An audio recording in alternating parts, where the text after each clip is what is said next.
ज्यादा नहीं बोलना चाहता हूं क्योंकि लालू जी को बोलना है। ये देखो, लालू जी को बोलना है। खड़गे जी, लालू जी, रवि देवी जी, अखिलेश यादव जी, तेजस्वी जी, सीताराम येचुरी जी, डी राजा जी, दीपंकर जी, केसी वेणुगोपाल जी, अखिलेश प्रसाद सिंह जी, तारिक अनवर जी, शकील खान जी, गठबंधन के वरिष्ठ नेता और गठबंधन के प्यारे कार्यकर्ता, भाइयों और बहनों, प्रेस के हमारे मित्रों, इतने मित्र नहीं है प्रेस वाले। आप सबका यहां बहुत बहुत स्वागत, नमस्कार।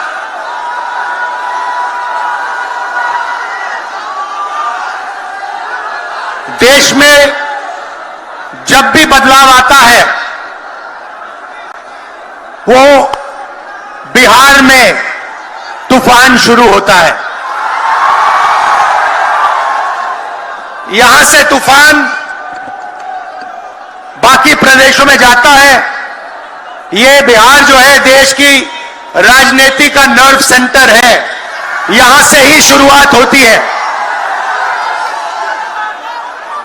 आज देश में विचारधारा की लड़ाई है।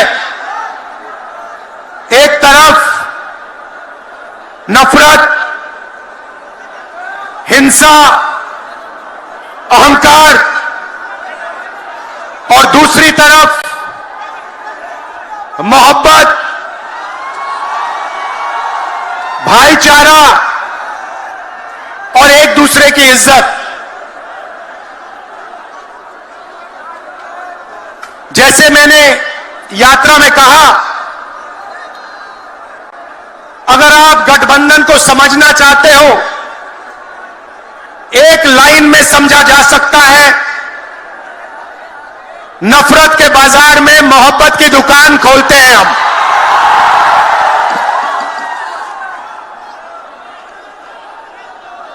इस देश में नफरत क्यों फैल रही है? यह नफरत का देश नहीं है, आप सब जानते हो। आपके दिल में, हिंदुस्तान के नागरिकों के दिल में नफरत नहीं है, मोहब्बत है, प्यार है, एक दूसरे का आदर है। तो सवाल उठता है कि इस देश में नफरत क्यों फैल रही है? भाइयों और बहनों, नफरत का सबसे बड़ा कारण देश में अन्याय है। अन्याय, युवाओं के खिलाफ अन्याय, आप सबके खिलाफ अन्याय, किसानों के खिलाफ अन्याय, सामाजिक अन्याय, आर्थिक अन्याय। प्रधानमंत्री जी 2-3 बड़े अरबपतियों के लिए काम करते हैं, 2-3 लोगों के लिए काम करते हैं। उनका 16 लाख करोड़ रुपया प्रधानमंत्री ने पिछले 10 सालों में माफ किया है। मैं आपसे पूछना चाहता हूं, उन्होंने हिंदुस्तान के किसान का कितना कर्जा माफ किया? हिंदुस्तान के मजदूरों का कितना कर्जा माफ किया? इसीलिए देश में नफरत फैल रही है। 40 साल से सबसे ज्यादा बेरोजगारी आज हिंदुस्तान में है। क्यों? क्योंकि बीजेपी ने छोटे व्यापारियों को, किसानों को, स्मॉल और मीडियम वाले बिजनेसेस को नष्ट कर दिया है। एक तरफ नोटबंदी की, दूसरी तरफ जीएसटी लागू की। नतीजा यह हुआ, जो लोग इस देश को रोजगार देते हैं, छोटे बिजनेस वाले, स्मॉल और मीडियम बिजनेस वाले, उन सब का काम बंद हो गया। जहां भी देखो बड़े बड़े उद्योगपतियों की मोनोपोली बन रही है। एक उद्योगपति के हाथ में हिंदुस्तान के सारे पोर्ट, एयरपोर्ट, इंफ्रास्ट्रक्चर, डिफेंस की इंडस्ट्री, सारी की सारी नरेंद्र मोदी जी ने एक उद्योगपति को पकड़ा दी। आप लोगों के लिए इस देश में कुछ नहीं बचा है। मैं आपसे सवाल पूछना चाहता हूं, इस देश में पिछड़ी जात के कितने लोग हैं? कितनी आबादी है पिछड़ी जात की? 50%। 50%। दलितों की कितनी आबादी है? 15%। आदिवासियों की कितनी आबादी है? 8%। कितनी बनती है भाई? कितनी होती है? 73, 73%। अब देखिए, 73% में से हिंदुस्तान की सबसे बड़ी कंपनियों में उनकी मालिकों की लिस्ट निकालिए, आपको एक व्यक्ति नहीं मिलेगा 73% वाला। उसके बाद मीडिया के मालिकों की लिस्ट निकालिए, बड़े बड़े इनके जो पत्रकार हैं उनकी लिस्ट निकालिए, आपको 73% में से एक नहीं मिलने वाला है। उसके बाद प्राइवेट अस्पतालों के मालिकों की लिस्ट निकालिए, स्कूल और कॉलेज जो चलाते हैं, private school, private college, private university, उनकी लिस्ट निकालिए, उधर आपको 73% का कोई नहीं मिलेगा। उसके बाद जो हिंदुस्तान को 90 ब्यूरोक्रेट चलाते हैं, आईएएस वाले, उनकी लिस्ट निकालिए, उधर आपको 3 पिछड़े वर्ग के लोग मिलेंगे, 3 दलित मिलेंगे और 1 आदिवासी मिलेगा। और अगर हिंदुस्तान की सरकार 100 रुपए खर्च करती है, बजट में अगर 100 रुपए खर्च होते हैं तो 73% की 6% की 6 रुपए की भागीदारी बनती है। तो ये जो 73% है, और उसमें अगर आप जोड़ना चाहते हो तो गरीब जनरल कास्ट के लोगों को भी जोड़ लो। इनके लिए इस देश में कोई रास्ता नहीं बचा है।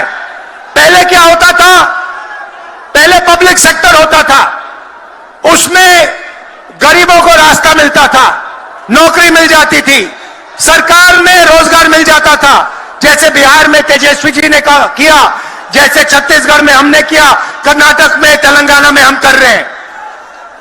मगर नरेंद्र मोदी जी ने ये सारे के सारे रास्ते बंद कर दिए। सेना में आप जाते थे, वहां अग्निवीर लागू कर दिया। अब देखना, अग्निवीर लागू किया, और अग्निवीर में पहली बार इस देश में 2 तरीके के शहीद होंगे। एक शहीद होगा, उसको शहीद का दर्जा मिलेगा, उसे पेंशन मिलेगी, उसे कैंटीन मिलेगी, और उसे गांव में, शहर में आदर मिलेगा। दूसरा शहीद होगा, अग्निवीर होगा, वो शहीद होगा, उसे शहीद का दर्जा नहीं मिलेगा, उसको पेंशन नहीं मिलेगी, उसको कैंटीन नहीं मिलेगी, और उसको ट्रेनिंग भी सही नहीं मिलेगी। एक तरफ चाइना के सैनिक, पाकिस्तान के सैनिक सालों की ट्रेनिंग लेते हैं, और हमारे युवाओं को नरेंद्र मोदी 6 महीने की ट्रेनिंग देने के बाद उनके सामने खड़े करने की कोशिश कर रहा है। नतीजा आप जानते हो। मैं ज्यादा नहीं बोलना चाहता हूं, क्योंकि लालू जी को बोलना है। ये देखो,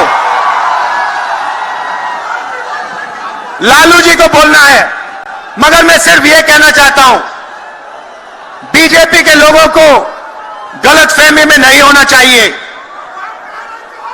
हम लोग बीजेपी से, आरएसएस से नहीं डरते। हमें कोई फर्क नहीं पड़ता।